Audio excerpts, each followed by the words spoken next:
안녕하세요. 잘 지내셨죠?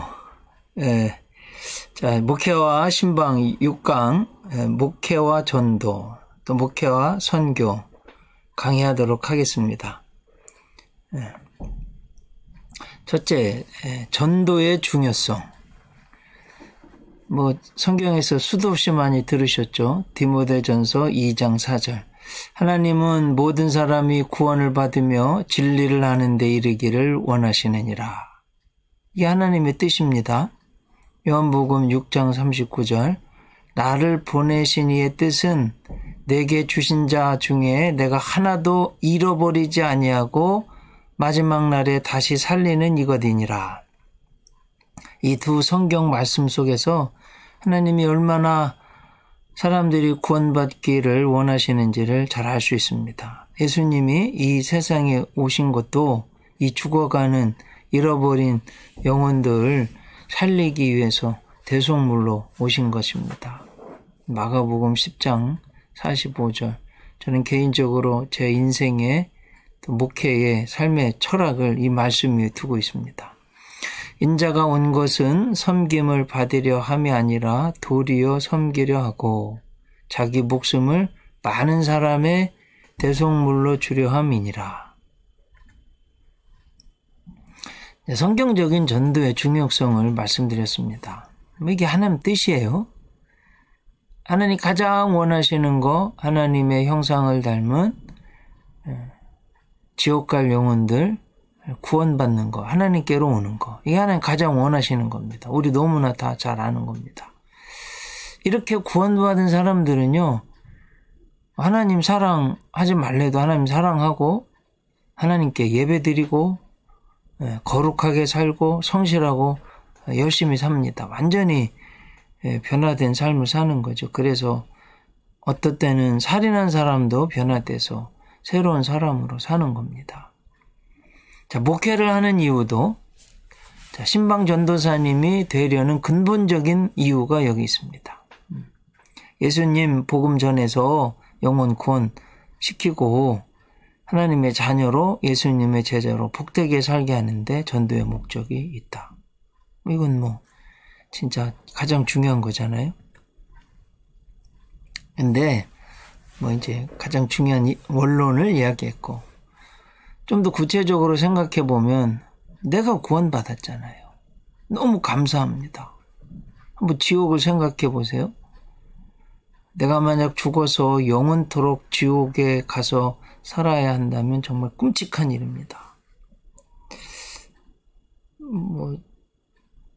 저도 설교를 많이 들어봤는데 지옥에 대해서 정확하게 설교하기가, 그런 설교 많이 못 들어봤습니다. 오늘은 좀 지옥에 대해서 생각해 보려고 그래요. 11가지 정도 되는 것 같은데요. 첫째, 지옥은 꺼지지 않는 불이 있습니다. 알곡은 모아 곳간에 들이고 쭉정이는 꺼지지 않는 불에 태우시리라. 마태복음 3장 12절. 꺼지지 않는 불이 지옥에 있다. 자, 두 번째, 마가복음 9장 48절. 거기에서는 구더기도 죽지 않고 불도 꺼지지 아니하느니라. 그러니까 지옥은 구더기도 죽지 않으니까 하나님의 형상을 가진 인간도 죽지 않는다는 거죠. 세 번째, 지옥의 특징. 누가복음 16장 26절. 부자와 거지 나사로 이야기죠. 그뿐 아니라 너희와 우리 사이에 큰 구렁텅이가 놓여 있어 여기서 너희에게 건너가고자 하되 갈 수 없고 거기서 우리에게 건너올 수도 없게 하였느니라. 그러니까 지옥은 출구가 없다는 거예요. 천국과 지옥은 왕래가 불가능하다는 분명한 성경의 말씀입니다. 자, 여기에서 캐톨릭이 말하는 여운옥설 한 단계씩 올라옵니다. 이건 비성경적이다 하는 것을 알 수 있습니다. 지옥의 네 번째 특징, 누가복음 16장 26절. 그뿐 아니라 너희와 우리 사이에 큰 구렁텅이가 놓여 있어. 위에서 봤죠? 이제 부자가요, 물 한 방울 달라고 하는데 물 한 방울도 없는 곳. 그게 지옥입니다. 다섯 번째 지옥의 특징은 요한계시록 14장 10절 11절 그도 하나님의 진노의 포도주를 마시리니 그 고난의 연기가 세세토록 올라가리로다. 그 짐승과 그의 우상에게 경배하고 그의 이름표를 받는 자는 누구든지 밤낮 쉼을 얻지 못하리라. 이 계시록에서 지금 지옥에 대해서 설명하고 있는데 영원한 직노가 있고 영원토록 쉼이 없다. 밤낮 쉼을 얻지 못하리라. 이야, 이거 정말 너무 심각하잖아요. 자, 여섯 번째 지옥의 특징 마태복음 22장 13절 임금이 사환들에게 말하되 그 손발을 묶어 바깥 어두운 데에 내던지라 거기서 슬피 울며 이를 갈게 되리라. 이게 큰 잔치 예수님이 가르쳐 주신 건데요. 옷을 보내는데 안 입고 온 거예요. 예수로 옷 입지 않은 예수 보혈의 피가 심령에 묻어있지 않은 사람들 다 쫓겨난다. 어디로 쫓겨나냐? 바깥 어두운데. 거기서 뭐하냐? 슬피 울며 이를. 이제 죽지도 않고 불도 꺼지지도 않고 물 한 방울도 없고 나갈 수도 없고 거기서 영원토록 슬피 울며 이를 가는 장소. 그게 지옥입니다. 마태복음 24장 25장이 소계시록이라고 계시록 압축편이라고 말씀드렸습니다. 41절에 또 왼편에 있는 자들에게 이르시되 저주를 받은 자들아 나를 떠나 마귀와 그 사자들을 위하여 예비된 영원한 불에 들어가라. 사탄과 마귀와 그 사자들 예비된 곳. 그러니까 사탄과 마귀 귀신들이 여기도 또 영원한 불이 꺼지지 않는 불이 있다고. 여덟 번째 유다서 13절 1장 13절 자기의 수치의 거품을 뿜는 바다에 거친 물결이요 영원히 예비된 캄캄한 흑암으로 돌아갈 유리하는 별들이라. 지금 유다서 1장 13절에 이 본문은 지옥을 가르치고 있습니다. 그러니까 지옥에 뭐가 있냐? 영원한 흑암이 있는 곳이라는 거예요. 지옥의 특징 계시록 20장 2절 용을 잡으니 곧 옛뱀이요 마귀요 사탄이라. 잡아서 1000년 동안 결박하여 무적행에 던져넣어 잠그고. 무적행은 없으면 끝죠. 갱갱자 그 소리죠. 끝이 없는 갱. 여러분 어디서 떨어진 경험이 있습니까? 깜짝 놀라잖아요. 그러니까 지옥은 끝이 없는 계속 떨어지는 공포 속에 산다. 이런 뜻입니다. 10절 마가복음 9장 48절 49절 거기서는 구더기도 죽지 않고 불도 꺼지지 아니하느니라. 사람마다 불로써 소금 치듯 땀을 받으리라. 이렇게 돼. 구더기도 죽지 않아. 불로써 소금 치듯. 이렇게 돼 있어요. 고통 속에서 죽을 수도 없는 곳. 아마 불로써 소금 치듯 이거 제가 잘 설명할 수 있을 것 같아요. 저 어렸을 때 시골에서 자랐습니다. 여름에 막 소나기 오면 뭐 이렇게 삼각형 된 그 물고기 잡는 망 가지고 가서 논 근처에 가서 물 흐르는 곳 뭐 글쎄요 30분? 1시간도 안 돼서 한 양동이 잡아가지고 옵니다. 그러면 옛날 이제 외갓집이 가까이 있었는데 그렇게 흘러가는데 막아놓고 그 쇠면으로 된 옛날 이렇게 있잖아요. 그 펌프 이렇게 뭐라고 그러나 이렇게 하여튼 막아놓고 하여튼 그 미꾸라지 쏟아놓고 막 쇠면에 빡빡 제가 닦습니다. 그럼 뭐 그 미끌미끌 보들보들한 미꾸라지 피부가 다 벗겨져요. 그럼 외할머니가 이제 옛날 군불 때셨는데 이거 뭐 거의 50년 가까이 된 이야기니까 그 큰 가마솥에 넣어요. 야, 뭐 진짜 팔짝팔짝 뜹니다. 거기다 소금 뿌리고 전 보았어요 직접. 진짜 뭐 이거 팔짝팔짝 뜨는데 지옥이 딱 그렇다 이 말이에요. 거기다 또 고춧가루 뿌려보세요. 소금 그 막 벗겨진 살에다 소금 뿌리고 고춧가루 뿌리고 불 뜨거운 불 그 쇠에 들어갔는데 미꾸라지들이 팔짝팔짝 뜁니다. 지옥이 그렇다는 거예요. 죽을 수도 없고. 자, 지옥의 이제 11번째 특징, 마태복음 25장 46절. 그들은 영벌에, 의인들은 영생에 들어가리라. 영원한 형벌, 영원하다, 영원토록. 야, 자, 이런 끔찍한 곳에 가지 않게 됐으니까 얼마나 감사합니까? 자, 이제 여기서 중요한, 곰곰이 생각해 보면 나를 전도한 귀한 누군가가 있어요. 때로는 부모님일 수도 있고, 친구일 수도 있고, 직장 동료일 수도 있고, 자녀일 수도 있고. 하여튼 그 전도자 때문에 내가 교회 가게 되고, 예수님 믿고, 하나님을 알고 구원받게 된 거 아니에요. 그분이 아니었으면 어떻게 구원받습니까? 그래서 여러분, 전도가, 또 전도자가 얼마나 중요한지 모르겠어요. 로마서에 보면 보내지 않으면 누가 가고, 가지 않으면 누가 전하고, 전하지 않으면 누가 듣고, 듣지 않으면 누가 믿을 수 있겠는가, 이렇게 말했어요. 그래서 실질적으로 가장 중요한 건 전도자가 가는 겁니다. 전도하러. 자, 이제 구약의 선교를 한번 좀 살펴보려고 그래요. 구약, 신약, 세계 선교, 한국 선교, 이렇게 살펴보려고 합니다. 자, 첫 번째는 문화적 사명, cultural mandate. 원시 복음, primitive gospel. 근데 여러분, 지금 천지창조 한번 소개시켜 드리려고 그러는데 6일 동안에 천지창조가 나왔어요. 왼쪽이 빛이 첫째, 둘째 날은 궁창 위의 물, 아래의 물. 궁창 위의 물에서 이제 하늘에서 비가 내리잖아요. 이제 땅이 있고 자연스럽게 바다가 생겼어요. 이제 특징은 뭐냐면 빛, 이제 오른쪽에는 왼쪽에 빛, 물, 땅, 이 창조한 것에 대한 보완이에요. 빛에 대한 보완이 여기 지금 해와 달과 별이잖아요.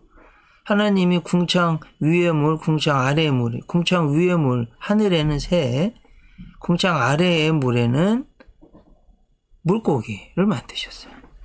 자, 이 땅을 뭘로 채우셨냐면 동물하고, 그리고 맨 마지막에는 사람을 지으셨어요. 그리고 하나님 천지 창조의 마지막은 하나님 쉬셨습니다. 자, 이 천지 창조 순서를 보면 하나님의 섭리, 경륜, 질서가 있어요. 첫 번째 특징은 지금 그림 보고 말씀드린 대로 첫 3일 동안은 공간을 만드시고 후 3일 동안은 그 공간을 채우시는 창조였다. 말씀드렸죠. 첫날 빛에 대한 보완은 넷째 날 해, 달, 별. 자, 둘째 날 궁창 위의 물, 아래의 물, 그거에 대한 보완은 다섯째 날에 하늘엔 새, 바다엔 물고기. 이러면 이제 너무 쉽죠. 외우기도 쉽고. 셋째 날은 땅을 만들, 그 땅에 동물과 사람을 여섯째 날 채우신 거예요. 너무 간단하죠. 네.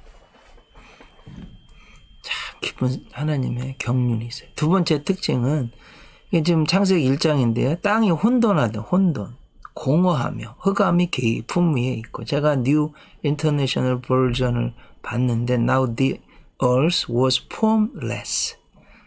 LESS가 붙으면 없다는 거죠. 폼이 없다는 거죠. formless. 혼돈스럽다는 거죠. 그래, and empty, 텅 비어 있어요. 그럼 막 폼이 없고 텅 비어 있으면 심란하잖아요. darkness, 어두워요. was over the surface of the deep. 이렇게 되어 있습니다. 그래서 이 혼돈을요, 질서로, 공허를 체험으로, 어둠을 빛으로. 이게 지금 하나님이 창조하신 섭리예요. 그러니까 우리가 그래서 혼돈, 텅 빈 거, 어둠으로 가는 거, 이게 사탄이 하는 일입니다. 자, 셋째 특징은 하나님 창조 하이라이트는요, 사람의 창조의 맨 마지막. 자, 왜냐하면 사람만 하나님의 형상이 있습니다. 그래서 사람의 생명이 존귀한 거죠. 네. 그리고 아주 중요한 것은 인간 영혼을 영원하신 하나님이 이렇게 창조했기에 하나님을 닮았기에 인간 영혼은 불멸입니다. 그래서 여러분, 죄를 지은 인간이 지옥 가면 안 됩니다. 하나님이 그래서 구원시키기를 원하신 거예요. 자, 이 창조의 순서와 질서는요, 여러분 성막 공부해 보셨어요?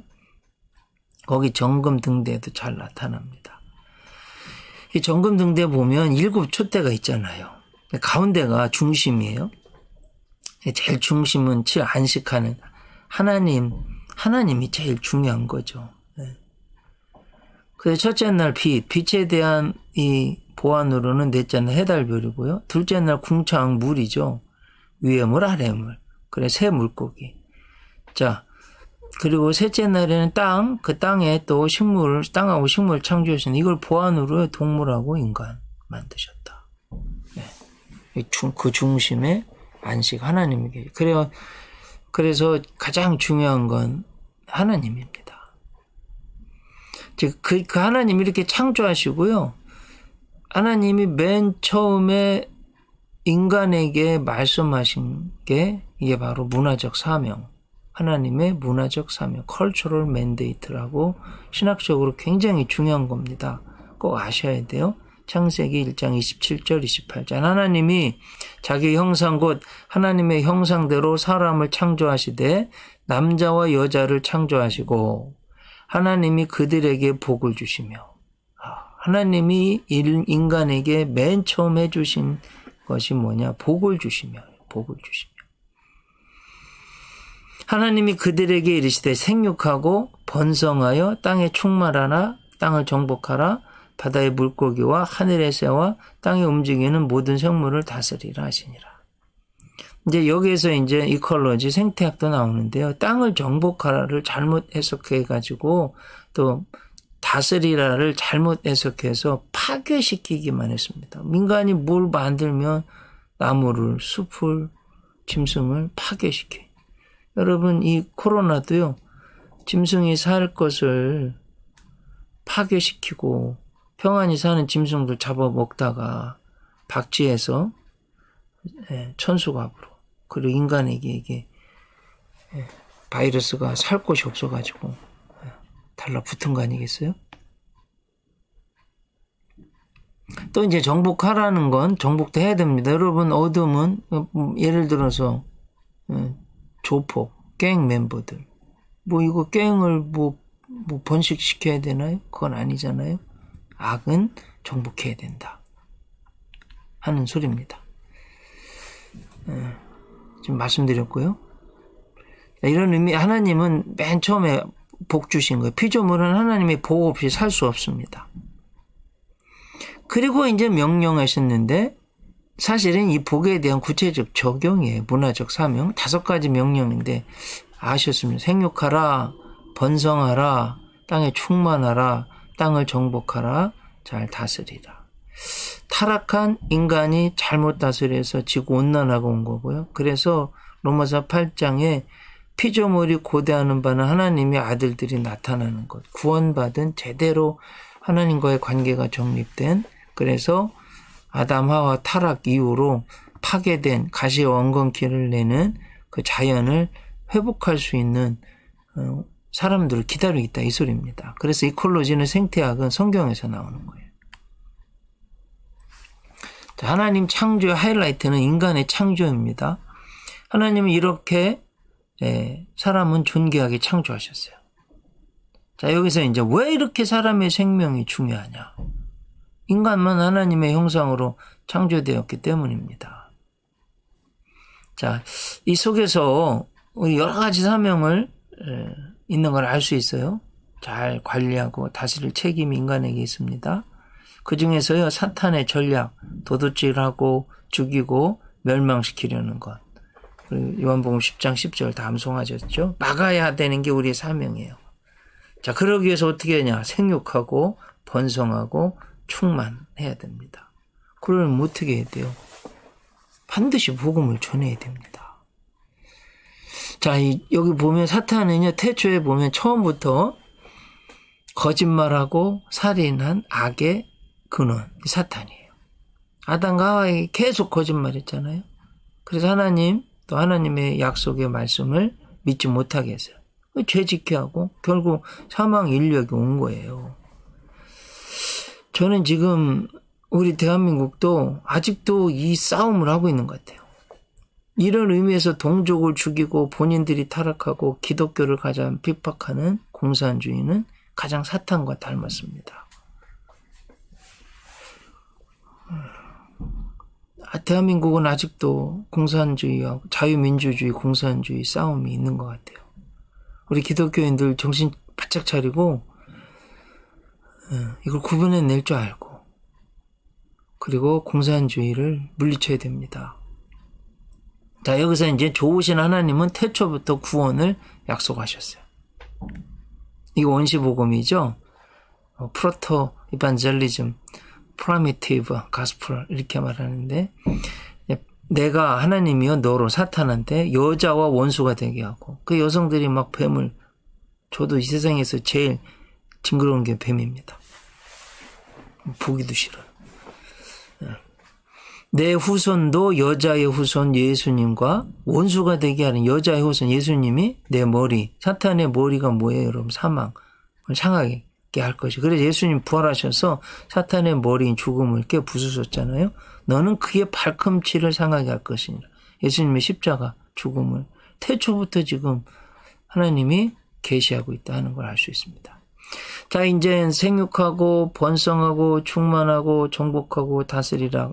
컬처럴 맨데이트, 문화적 사명에서 이게 오늘 이제 전도, 선교와 관계되기 때문에 우리 기독교인들이 문화와 세상과 관계를 어떻게 할 것인가 할 때 이 전도와 선교에 있어서 꼭 생각하고 배워야 될 것이 있는데 그리스도와 문화와의 관계입니다. 뉴욕에 있는 유니온 신학교에서 오랫동안 교수를 했던 리차드 네이버가 이 교수님이 그리스도와 문화, Christ and Culture라는 책을 1951년도에 썼는데 이건 고전이에요. 여러분도 읽어보셔야 돼요.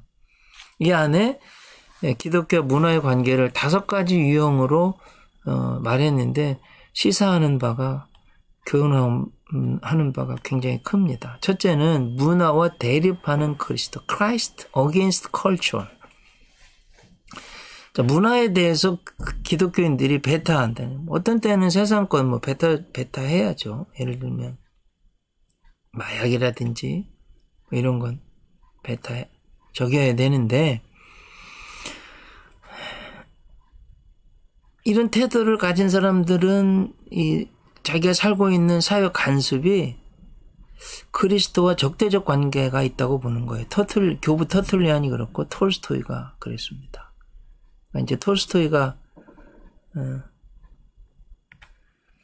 자, 두 번째 문화의 그리스도, 크라이스트 오브 컬처, 컬처 안 속 안에 들어가 있는 크라이스트, 그러니까 문화 속에 들어가 있는 기독교라는 거죠. 토마스 제퍼슨 그리스도를 완전한 도덕 교육가 정도로 봤어요. 슬라이에르마허는 기독교를 모든 종교와 문화의 완성자. 로 보았어요. 자, 이 관점은 신학의 본질과 그 문화적 표현을 구분하지 않고 세상 속에 이제 기독교가 있다고 본 거예요. 좋은 건 사회 속에서 영향이 있을 수 있는데 마치 술에 물 탄 듯 물에 술 탄 듯 그렇게 될 수 있다는 거죠. 세 번째, 문화 위에 있는 그리스도, Christ above culture. 그리스도와 문화를 다 긍정해요. 그런데 둘 사이에 간격이 있다고 보는 거예요. 이 관점에서 그리스도가 로고스와 주님으로 이해되고 그리고 그리스도가 더 높은 곳에 있고 문화는 낮은 층에 중세 캐톨릭 그리고 토마스 아퀴나스 그의 신학이 세상의 모든 중심이 신학이다. 캐톨릭 교회다. 여기서 이제 천동설이 나온 거죠. 네 번째는 문화와 역설적인 관계에 있는 그리스도, Christ and Culture in Paradox. 자, 그리스도와 문화의 관계를 화해할 수 없는 양자 간의 끊임없는 갈등, 싸움으로 보는 거예요. 그리스도는 그리스도고 문화는 문화다. 리버는 이런 유형의 대표자가 사도 바울, 마르틴 루터, 그리고 케고르라고 했습니다.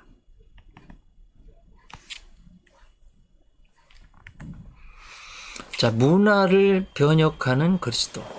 Christ transformed culture. 자, 세계는 구속받을 가능성이 있다. 이렇게 봤어요. 인간 문화의 문제는 이제 중요한 건 그 세상을 변혁시켜야 된다. 세상은 배격돼서도 안 되고 소홀히 여겨도 안 된다. 그래서 이 유형에서 주장된 그리스도는 죽음과 죄에 예속된 인간을 구속하는 것뿐만 아니라 문화 속에서 사는 인간 생활을 계속 성화시키고 변혁시키는 분이다. 니버는 여기에 속한 유형을 성 어거스틴, 잔 칼뱅, 잔 웨슬리 우리 감리교를 지명했어요. 우리 감리교 그렇잖아요. 산업혁명 이후 그 부작용, 후유증에 기계의 일자리를 뺏긴 사람들 술, 담배 하고 막 도박하다가 감옥에 간 사람들. 하여튼 그 술 먹는 사람들도 구원시키고 가난한 탄광의 광부들도 구원시키고 고아들도 돌보고 감옥에 갇혀있는 사람들도 찾아가서 복음 전하고 그래서 사회를 성화시킨 너무 유명한 복음 운동이잖아요. 자, 여러분 이거 5가지 꼭 아시고 기말고사 때 한번 시험에 내려고 합니다. 리차드 니버가 말한 그리스도와 문화 5가지 유형 꼭 아시기 바랍니다. 그리고 이제 우리가 세상을 이해하는데 어떤 전도하는데 문화를 세상을 어떻게 바라볼 건가 하는 유형을 잘 설명해 줍니다. 자, 모세 오경의 선교 구약에서 모세 오경은 택한 백성 이스라엘 율법서예요. 이스라엘만 위하지 않고 온 세계 이방 나라의 관심도 가지신 하나님. 이런 점에서 성경은 처음부터 세계적이고 에큐메니컬적이고 선교적이다. Universal, Ecumenical, Missionary Book이다. 의미심장하죠. 그래서 모세 오경의 선교적 이 특징은 첫째, 성경은 창조 이야기로 시작합니다. 이 창조 기사는 선교의 가장 중요한 기초라는 거예요. 사실은 모든 나라가 창조서를 가지고 있잖아요. 성경의 창조 사상은 세상에 하나님의 주권을 선포해야 할 선교의 기초다. 이 세상의 모든 시작이 사실은 우리가 설화로 알고 조상 숭배하는데 우매에서 짐승,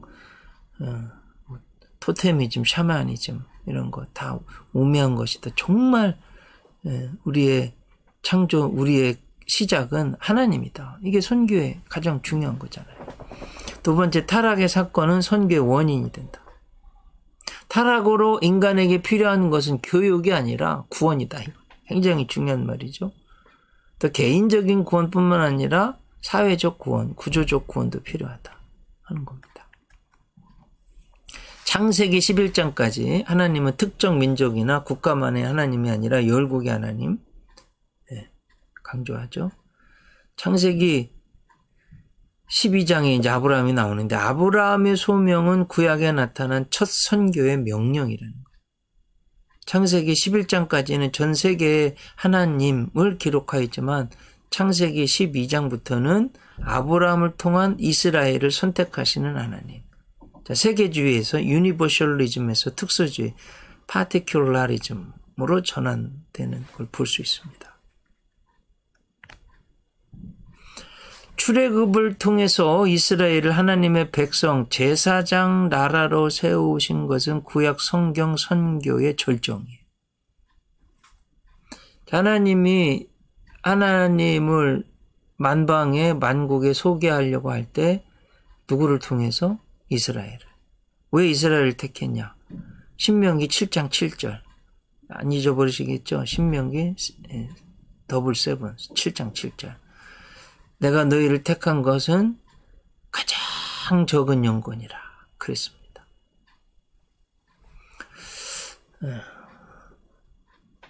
자, 모세 오경의 선교적 특징 6번째, 이방인이 유대 나라에 가입된 것은 장차 이방인들이 구원받을 것을 암시하고죠. 자, 여러분 이게 뭔 소리냐면 출애굽할 때 잡족들 여러 민족들이 함께 출애굽했어요. 그들도 하나님의 성민, 선민에 포함됐어요. 그러니까 이제 꼭 이스라엘 사람들만 구원하냐, 선교를 이제 우리 지금 전체 선교를 지금 생각하고 있잖아요. 이렇게 하나님은 만방을 만국을 다 품고 계신다 하는 거예요. 자, 역사서의 선교를 보면 제사장 나라로 이스라엘은 신정 국가가 됐죠. 이거 조금 하나님의 백성 제사장 나라 어디 있냐? 출애굽기 19장이에요. 그 제사장 나라의 헌법이 뭐냐? 출애굽기 20장 십계명장이에요. 십계명장 이후 20장 이후 21장부터 24장까지는 하나님의 택한 백성 제사장 나라의 백성들이 살아가는 시행 세칙 세부 법칙이 쭉 나와요. 그리고 출애굽기 25장부터 40장까지는 그러면 하나님이 택한 백성, 하나님과 하나님이 택한 백성과 어디서 살 거냐, 어디서 만날 거냐, 그게 성막이에요. 그래서 성막에 대한 자세한 내용이 그 뒤에 나오는 거예요. 이게 이제 출애굽기입니다. 그 앞에 이제 출애굽기 1장부터 18장까지는 출애굽하고 홍해 갈라지고 시내산까지 오는 과정이다. 이렇게 하면 출애굽기가 한눈에 확 보입니다. 자, 역사서의 선교. 제사장 나라로서의 이스라엘은 신정국가가 됐어요. 그래서 하나님의 주권과 영광을 선포하는 선교하는 나라가 됐어요. 제사장 나라의 의미가 그거잖아요. 그것이 이스라엘을 세우신 하나님의 목적입니다. 그런데 이스라엘은 나라가 세워지니까 오히려 우상 숭배하고 하나님의 영광을 드러내지 못하게 됐어요. 그럴 때 북이스라엘은 아수르 제국의 주전 722년에 망하고요. 남유다는 바벨론 제국의 BC 586년에 패망하게 됩니다. 자, 그 역사서 나라가 세워졌을 때에 이제 중요한 직분자 셋이나 제사장 왕 예언자 기름 부음 받은 하나님의 종이라는 거 다 아시죠?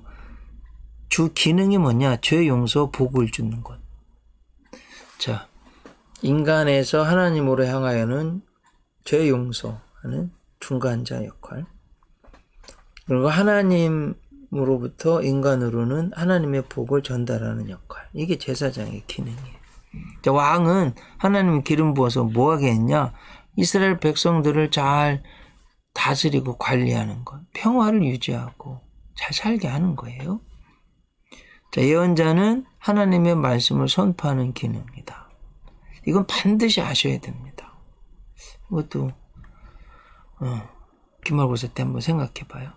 자, 그런데 이 역사 속에서도 사렙대 과부 나아만 장군을 치료하도록 계기를 만든 여종, 좋은 평신도 선교의 모델이에요. 다윗 왕이요, 인구 조사할 때 보면 이방인이 있었네요. 15만 3,600명. 역대하 2장 17절.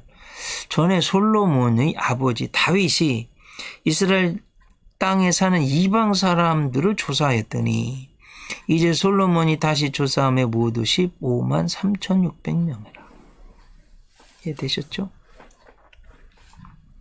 자, 시편에서의 선교, 케투빔이죠, 케투빔. 토라, 모세오경, 느비임, 예언서 다 하나님이 주시는 거예요. 근데 시편, 케투빔, 성문서는 시편하고 지혜의 문서, 이건 인간편에서 하나님께로 올라가는 요런 하나님께 찬양 올려드리고 하나님께 탄식하고 하나님 앞에 기도하고 이런 겁니다. 시편은 이스라엘의 찬양시로서 하나님의 영광과 주권을 노래했습니다. 그 안에는 메시아 예언, 창조주와 구속주를 찬양하라가 주된 내용이에요. 동시에 이방 선교도 분명히 나타내고 있습니다. 사실 하나님이요, 예배받는 거 가장 기뻐하시고요. 찬송 받으시는 거 가장 기뻐하시고, 이걸 가장 잘하는 사람이 누구냐? 다윗. 그래서 하나님 마음에 쏙 드는 사람, 딱 한 사람 말씀하시는 다윗이에요. 하나님이 또 누구를 이뻐하시냐? 여러분 지나온 삶을 생각해 보세요. 내가 어려울 때, 또 내가 어떤 애경사, 인생 일륜지 대사가 있을 때 물질로 함께한 분들, 선물로 함께한 분들 꼭 기억나잖아요. 하나님도 똑같으세요. 그러니까 성경을 보면 가장 헌금 많이 한 사람 누구냐? 다윗이에요. 하나님 이뻐하시는 거예요. 어쨌든 그렇게 하나님 택한 백성 이스라엘이 하나님께 영광 올려드리고 찬송하는 거, 이게 시편의 주제인데, 근데 이방 선교도 그 안에 들어있다 이거예요. 시편 67편 1절 2절. 하나님은 우리에게 은혜를 베푸사 복을 주시고 그의 얼굴빛을 우리에게 비추사 주의 도를 땅 위에 주의 구원을 모든 나라에게 알리소서. 시편 91편 1절 2절. 새 노래로 여호와께 노래하라. 온 땅이여 여호와께 노래할지어다. 여호와께 노래하여 그의 이름을 송축하며 그의 구원을 날마다 전파할지어다. 자, 시편은 세계에서 가장 위대한 선교의 책 중 하나다 하는 거예요. 시편에는 구원의 보편적 내용이 들어있을 뿐만 아니라 모든 시는 선교의 메시지 도전이다는 겁니다. 자, 선지서의 선교를 보겠습니다. 예언서죠, 선지서, 예언서. 자, 역사서는 이스라엘을 통하여 역사하신 하나님, The God who act에 대한 기록이라면, 선지서는 이스라엘을 통하여 세상에 말씀하시는 하나님, 이심을 보여주는 겁니다. 자, 선지서의 선교의 특징은 하나님은 만민의 하나님이다. 이스라엘을 위한 하나님만이 아니라는 거예요. 그 이사야 2장 4절에 잘 나와 있어요. 그가 열방 사이에 판단하시며 많은 백성을 판결하시느니 무리가 그들의 칼을 쳐서 보습을 만들고 그들의 창을 쳐서 낫을 만들 것이며 이 나라와 저 나라가 다시는 칼을 들고 서로 치지 아니하며 다시는 전쟁을 연습하지 아니하리라. 하나님은 어떤 하나님이시냐? 열방 사이에 판단하시는, 많은 백성을 판결하시는 하나님이지 이스라엘만 위하는 하나님이 아니시다는 거예요. 동시에 주권을 가지신 하나님의 선교와 구원은 전 세계적이다는 거예요. 동시에 불순종, 불신앙에 대한 하나님의 심판도 전 세계적이다. 이방인도 예외가 없다는 거예요. 이게 예언서의 주된 내용입니다. 두 번째, 선지서의 선교는 이방인들이 자발적으로 구원을 사모하여 하나님께 나온다는. 이스라엘이 제사장 나라, 하나님의 빛을 선전하기 때문에 그걸 보고 하나님께 나온다는 거예요. 이게 선지서의 아주 중요한 선교의 사상 특징이에요. 자, 신약은 사도들, 전도자들이 예루살렘으로부터 땅끝까지 나가잖아요. 이 원심점의 선교라면 구약은 밖에서 예루살렘 안으로 들어오는 구심점의 선교라. 이 구심점 선교 사상이 이스라엘 선교의 중심 사상이에요.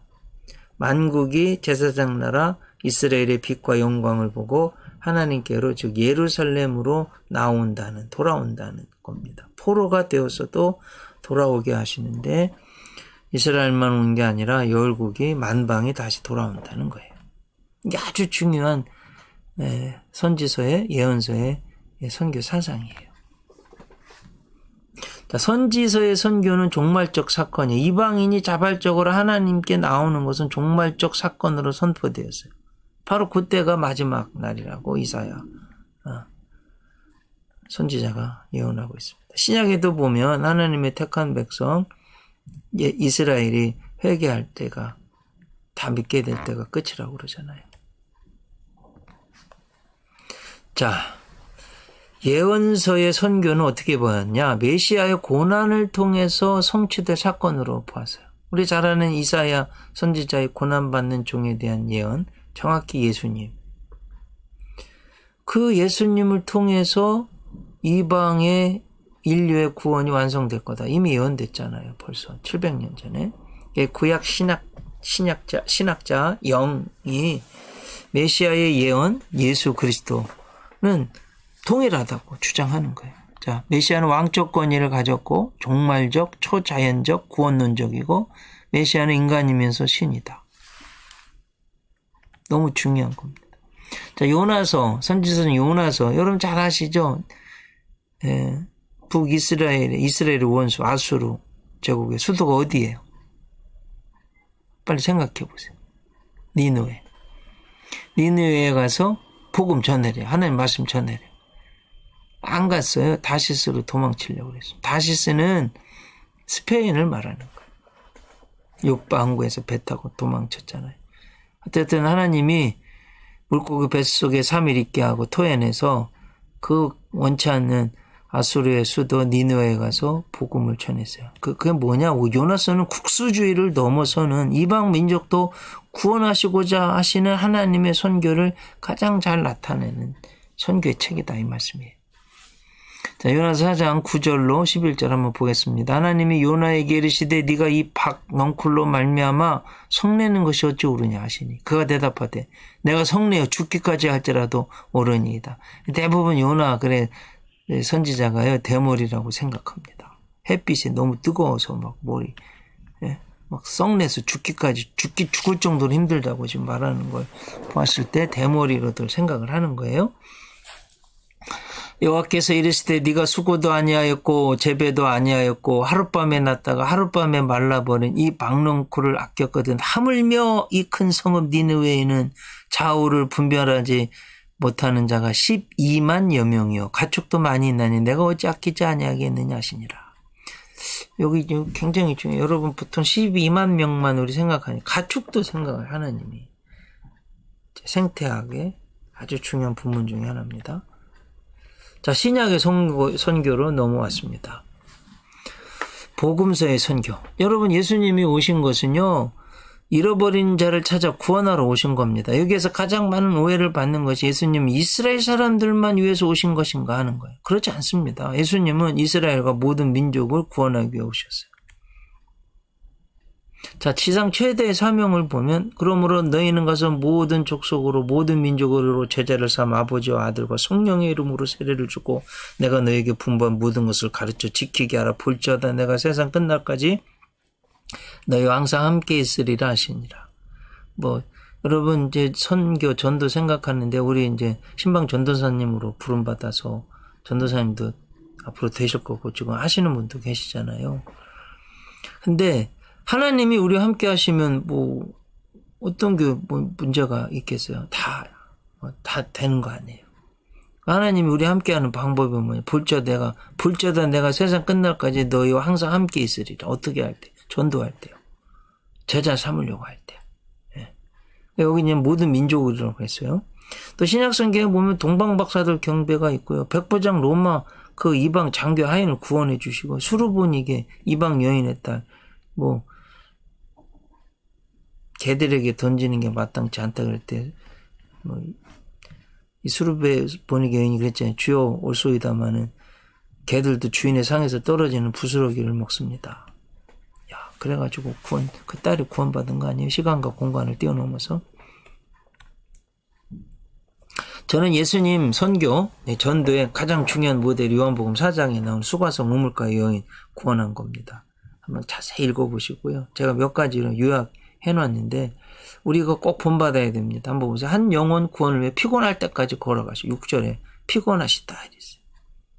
그리고 그 여인의 필요를 정확히 파악하고 가셨어요.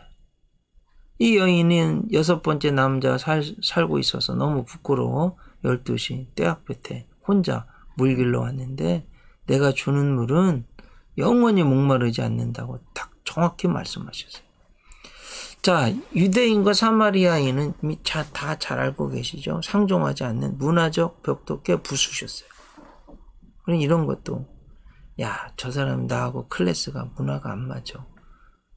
상종 못할 사람이야. 이런 거 여러분 안 됩니다. 그냥 전해야 됩니다. 남성과 여성이라는 성별의 벽도 극복하셨습니다. 유대인의 남자가 사마리아인의 여인에게 왜 말 거냐 이랬는데 주님 말 걸어서 전도하셨어요. 5번째, 밥 먹는 것도 잊을 정도로 집중하고 기쁘게 전도하셨어요. 나의 먹을 양식은 나를 보내신 이의 뜻을 행하는. 나를 보내신 뜻이 뭐예요? 한 사람도 내게 준 자 중에서 내가 하나도 잃어버리지 않는 것, 전도해서 영혼 구원하는 거죠. 그거 하시는데 밥 먹는 것도 잊어버리고 기쁘게 하신 거예요. 자, 여러분 성경에서 예수님 스스로 입을 열어서 내가 메시아다 그리스도라 처음으로 계시해 준 사람이 누구냐? 이 여인이에요. 수가성 우물가예요. 얼마나 중요해요. 그리고요 구원이 전 인격적이라는 거예요. 이 여인이요 수가성 사람들을 만나기 싫어서 매일 도망치고 숨어 다녔는데 예수님 믿고 완전히 변화돼서 죄의 문제가 해결이 된 거죠. 자존감의 문제가 해결이 된 거죠. 그 사람들에 가서 와 보라. 물동이를 뭐 놔두고 와 보라. 이렇게 새롭게 변화됐어요. 그래서 구원은 전인격적이다. 그 동네에 가서 막 말씀 전해가지고 동네 사람들 다 예수님께 와서 구원받았어요. 재생산적입니다. 이게 진짜 전도예요. 우리 이렇게 전도할 수 있도록 꼭 노력해야 됩니다. 자, 사도행전의 선교. 자, 사도행전에 예수님 천국 가신 뒤 그 주님의 복음이 전파된 역사죠. 그래 사도는 무슨 뜻이냐면 심부름 사자의 무리도자예요. 그 옛날에 우리 뭐 사환 이런 거 있었잖아요. 그래서 하나님의 심부름을 입은 무리, 예수님의 심부름을 입은 무리, 사도. 헬라어는 아포스톨로스 되는데 보내심을 받은 자 이런 뜻이에요. 행전은 단일 행자 전기전자. 사도들이 다니면서 복음 전하고 교회 세운 전기다. 영어로는 액츠라고 되어 있는 거 다 아시죠? 활동, 액트의 복수, 액츠, 활동들, 사도들의 활동들. 주님이 천국 가시고 그 제자들이 복음을 전한 그 활동들, 역사라는 거예요. 교회 역사, 성령의 역사예요. 성령 행전이에요. 28장으로 되어 있습니다. 전반부는 유대인의 사도인 베드로가 중심이고 후반부는 이방인의 사도인 바울 중심으로 선교가 흘러갑니다. 자, 복음이 예루살렘에서부터 시작되죠. 그리고 온 유다에 전파됩니다. 이것을 선교학에서는 M1, 미션 1 선교라고 그래요. 동질 문화권 선교. 이거 기말고사에도 한번 생각해 보겠습니다. 이 복음이 사마리아까지 갔습니다. 선교학에서는 이를 M2라고 그래요. 유사 문화권 선교, 미션 2 그럽니다. 인천에 있는 중국타운, 느량진이나 이런 데는 조선족, 뭐 복음을 전하는 거예요. 자, 땅끝까지는 M3, 미션 3, 타 문화권 선교, 우리가 늘 말하는 크로스 컬처럴 미션입니다. 자, 사도행전에는요, 로마에까지 전해지면서 28장에서 마칩니다. 사도행전의 주제가 되는 성경, 사도행전의 선교를 압축 요약해 놓은 말씀, 어디에요? 사도행전 1장 8절. 오직 성령이 너희에게 임하시면 너희가 권능을 받고 예루살렘과 온 유다와 사마리아와 땅끝까지 이르러 내 증인이 되리라 하시니라. 순서적으로 보면 이래. 성령이 충만해지면 너희가 권능이 충만해지고 권능이 충만해지면 선교가 충만해진다. 너무나 자연스러운 흐름이잖아요. 그래서 여러분들 우리 모두는요, 성령 충만 받고 능력 충만 받고 그렇게 되면 자연히 선교가 충만해집니다. 자, 여기에서 권능의 헬라어로 듀나미스. 그런데 설교 시간에 많이 들어보셨죠? 여기서 나온 말이 다이나마이트, 듀나미스, 다이나마이트. 같은 말이잖아요. 폭발적인 힘이 되는 거예요. 성령이 임하면. 여기 보면 예루살렘과 유다와 사마리아와 땅끝까지 이렇게 있는데 미션 1 예루살렘 온 유다 동질 문화권, 사마리아 유사 문화권 미션 2, 그리고 땅끝 타 문화권 이렇게 알 수 있습니다.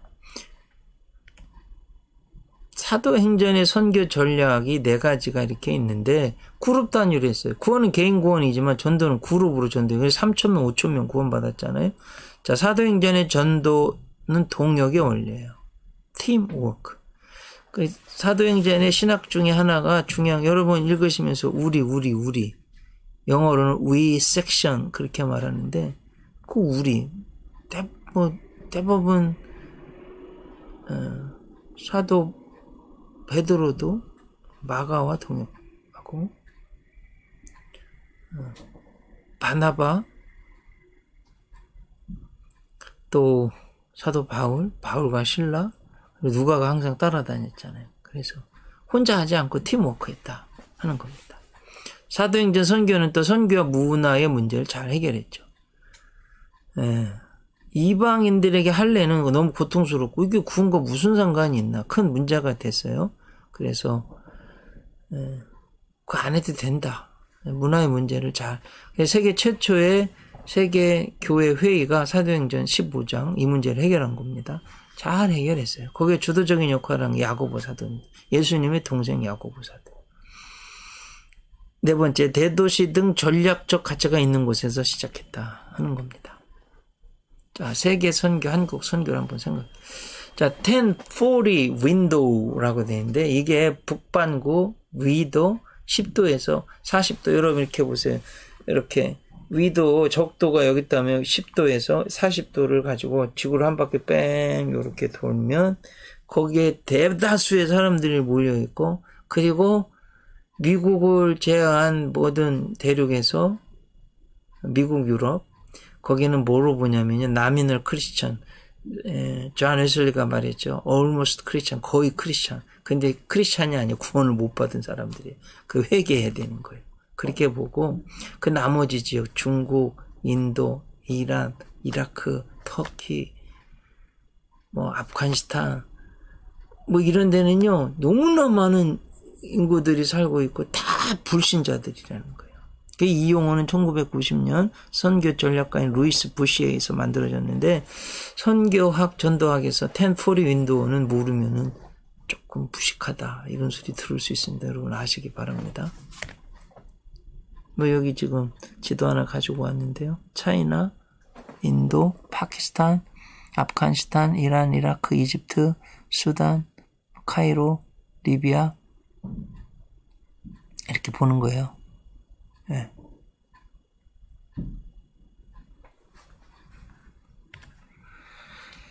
자, 뭐 제가 지금 선교를 성경에서부터 대략 우리 나라까지 한번 좀 살펴보려고 하는데, 지난 2000년 역사 가운데 가장 놀라운 선교가 저는 이게 두 가지로 봐요. 모라비안 교도들 선교하고 좀 이따 나오는 미국에서의 학생 자원자 선교라고 봐요. 보겠습니다. 모라비안 교도들은 복음주의 종교개혁 잔 후세 후예들이에요. 카톨릭 핍박 때문에 거의 전면 상태에서 남은 자들이 떠돌아다녔습니다. 722년 이 진젠돌프 백작의 땅에 정착하게 돼요. 진젠돌프가 1722년이에요, 지금. 아주 유서 깊은 교회를 재조직했습니다. 헤르누트인데, 존 웨슬리도 헤르누트의 영향을 받았어요. 공동체를 결성했습니다. 그 모라비안 교도들의 훈련받은 사람들이 대서양 횡단하는 배 탔는데 폭풍이 와서 거의 죽게 되었는데, 노인부터 어린아이까지 폭풍에 대한 두려움, 죽음에 대한 두려움이 없는 걸 보고 존 웨슬리가 깜짝 놀라서 왜 그런가 봤더니 모두 다 구원의 확신이 있기 때문에 그랬는데, 존 웨슬리 목사님은 구원의 확신이 없어서 너무나 충격받은 사건, 그 사건의 사람들이 이 모라비안 교도들입니다. 경건주의자들. 아셨죠? 그래서 이 진젠돌프가 정신적 지주가 됐다. 그들의 아주 철저한 청년 남녀들 훈련시켰어요. 근데 이제 1731년 진젠도르프는 덴마크 대관식 때 서인도에서 온 한 흑인과 그린란드 출신의 두 에스키모 만났는데 선교사 파견해달라고 하는 거예요. 그래서 여기서부터 이제 모라비안 교도들은 소극적 경건 생활에서 적극적 세계 선교의 방향으로 전환하는 시점이 됐어요. 초기에 모라비안들이 200명일 때요, 벌써 200명 모였는데 선교사 100명 파송했다는 거예요. 이야, 이건 정말. 하여튼 계속 돼가지고요, 1930년대 3천여 명. 그리고 이제 쭉 이 모라비안 교도들이 얼마나 세계 선교에 영향을 주었냐 하면, 19세기에 유럽에서 15개 선교기관이 있었고, 1732년 서인도 지역, 1735년 그린란드, 또 수리남, 37년에는 아프리카, 40년에는 북아프리카, 그리고 인디언 실론, 42년에 중국, 47년에 페르시아, 54년에 자메이카, 56년에 안티구아. 그럼 1700이 중반이면 존 웨슬리의, 지금 존 웨슬리가 1738년 5월 24일에 회심하고서 뭐 전 세계 복음을 전했잖아요. 겹치는 시기잖아요. 진젠돌프가 죽었을 때 1760년 당시에 6125명 선교사. 이야, 개신교 역사상 이렇게 많은 선교사를 파송한 적이 없습니다. 자, 건초더미 기도회, 헐몬산 수양회, 학생 자원자 운동. 이건 우리 한국 선교와 직접 연관이 있기 때문에 아셔야 돼요. 여러분, 미국이 언제 세계 최강국이 됐나요? 그리고 지금 왜 세계 모든 경제 생활하는데 화폐 기준이 달러로 하잖아요. 왜 이렇게 된 거예요? 세계 패권 국가이기 때문에 그래요. 1, 2차 세계대전에서 이겨서 그렇다고 보는데요. 사실은 영적으로 보면 더 중요한 건 이게 이전에 전 세계 선교사 반을 미국이 파송하고 있었어요. 자, 요 시작이 뭐냐? 건초더미 기도회 들어보세요. 에이스탁 프레이어 미팅 이렇게 돼 있는 건초더미 기도. 이게 말하고 소들이 먹는 건초더미 속에 막 파고 들어가서 기도했다는 거예요. 세계 선교 역사가 바뀌었어요. 이게 1806년 윌리엄스 대학에 성령의 기도바람이 불었어요. 그래 막 모여서 기도하는데 비가 옥수같이 쏟아지니까 기도회를 폐회했습니다. 근데 이 5명은요. 기도를 끝이지 않고 건초더미 속으로 파고 들어가서 계속 기도했어요. 그때 이 사람들이 한 말이에요. 우리가 하고자 하면 할 수 있다. You can do this if we will. 이렇게 말했어요. 아, 우리가 기도하겠다는데 누가 막어. 이런 거예요. 그래 해외 선교를 위해서 막 헌신적으로 기도했습니다. 이제 이 기도의 열정이 선교에 대한 열정이 헐몬산 기도회로 이어져서 인도 선교사 아들이었던 로버트 와일드 아버지가 선교하다 병들어서 왔는데 아들은요 미국 명문 프린스턴에 들어갔어요. 거기 가서 공부도 하지만 무디를 성경 사경의 강사로 초청해서 1886년 7월 1일부터 31일 야, 한 달간 붕괴한 거. 우리는 이거 뭐 요즘 3일 하면 끝인데 31일간 한 거예요. 이게 그 유명한 헐몬산 수양회예요. 250명이 참석해서 100명이 프린스턴 서약했습니다. 하나님께서 허락하신다면 나는 해외 선교사가 되는 것이 나의 인생의 목표이다. It is my purpose. If God permit to become a foreign missionary. 세계 선교사들이 헌신하는 거예요. 여기서 100명이. 자, 이 수양에서 로버트 와일드는 하고 존 모트가 만나서 세계 선교에 가장 큰 영향을 준 학생 자원자 운동 SVM Student Volunteers Movement 요 선교 운동을 태동시킵니다. 존 모트 회장으로 로버트 와일드가 순회 총무로 선출됐어요. 우리 세대의 세계를 복음하자. The evangelization of the world in this generation. 이렇게 해서 우리 세대의 세계를 복음하자. 유명한 슬로건입니다. 1888년부터 시작된 이 운동이요. 1930년이 때까지 20만 명. 20만 명 선교 헌신했어요. 2만 500명 해외 선교사 파송했어요. 역사상 가장 위대한 학생 선교 운동이. 네. 놀라시지도 않죠. 2만 500명.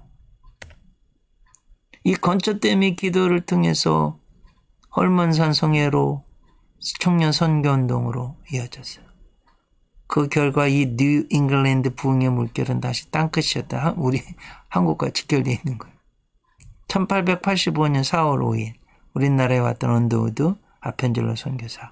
1883년 SBM이 창설된 첫 해 코네티컷주의 하트포트에서 열린 전국 신학생 회의.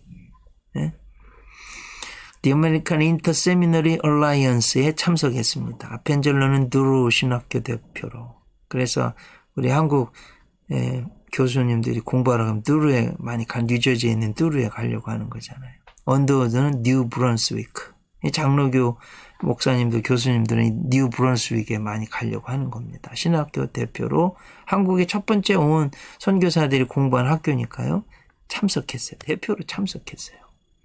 그 대회에서 조선 선교에 대한 하나님의 마음을 품게 된 두 사람이 1885년 4월 5일 인천 제물포 항에 첫 발을 내딛게 된 겁니다.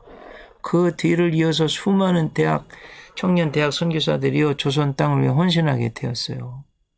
그 결과 조선의 수많은 젊은이들이 민족의 장래를 책임지는 선구자들로 변화됐습니다. 1907년 평양 대부흥의 운동력이었던 감리교 선교사 토마스 하디 역시 학생 자원운동을 통해 조선에 온 선교사였습니다. 선교 역사에 반드시 알아야 되는 거예요. 자, 네비우스 선교 정책. 네비우스 선교 정책은 프린스턴을 졸업한 미국 북장로의 선교사인 네비우스가 중국 선교를 하면서 만든 원칙이에요. 이게 한국 선교에도 지대한 영향을 주었어요. 3자 원칙이에요. 우리말로 앞에 다 자자 들어가서 자전, 자립, 자치. 자전은 스스로 이렇게 전개된다. self-propagation 이렇게. 그래서 자국민이 자국민에게 전도하는 것. 자전.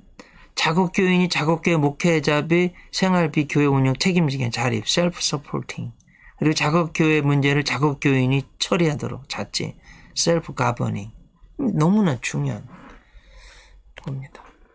이 언더우드를 비롯한 초기 한국 선교사들이 이런 네비우스 선교 정책을 적극적으로 수용해서 한국 교회 부흥 성장을 꾀했습니다. 특히 한국 초창기 부흥 1903년, 1907년 이게 뭐예요? 평양 대부흥 운동이잖아요. 거치면서 지도력이 급성장했고 결과적으로 스스로 전도하고 자립하고 자치하는 토착 교회로서의 위상을 정립할 수 있었습니다. 그래서 1920년대 미국 경제공황, 40년대 선교사들 강제 출국당했잖아요. 1960년대 후반 선교사님들 다 철수했어요. 그랬는데도 이제 자체적으로 되니까 그 뒤로 지금까지 이렇게 와서 우리 한국이 세계 때로는 두 번째, 때로는 세 번째 선교의 강국이 된 겁니다. 네, 이렇게 해서 목회와 선교, 전도에 대해서 한번 생각해 봤는데요. 강의를 마치겠습니다. 한 주 잘 지내시고 건강하시고 다음 주에는 강의실에서 뵙겠습니다.